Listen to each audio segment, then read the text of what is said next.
بسم الله الرحمن الرحيم السلام عليكم ورحمة الله وبركاته صاحبada aan jeclahay oo ku soo dhawaada muuqaalka xiga ee Hanaan English Officials waa saaxiibkiin aadkii idin jecel Maxamed Umar Ali Maxamed Arkey oo aad aalaba kaga barateen inuu idin soo gudbiyo muuqaal xiiso badan kuwa oo xiriir la leh luqadda anfaca badan ee Englishka maantana waxaynu dul istaagi doonaa qaybtiisii phrasal verbska qaybtiisii lixaad ka bogsho wacan فضلا هديات كل عصب تهاي جنالك سبسكرايب صار سيدا كلنا جنبنا الكفر ماتسنت نمبر 1 gear up gear up حالي جيدا ديارين my dad أبيه was gearing the exam up وحو ديارين انتحامك for me أنيجا أيو ديارين أي number 2 grow up حالي هذا قانجارت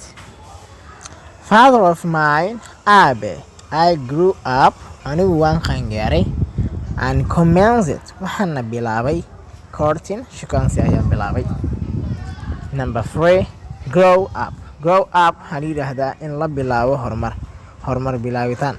They have grown up waxay bilaabeen inay horumariyaan their knowledge cilmigooda inay horumariyaan ayay bilaabeen. And the last number 4 grow up waxaa la yidhaahdaa caruur dhaqmid. She grow up with me waxay ugala dhaqantaa jealously si caruurnimo ah.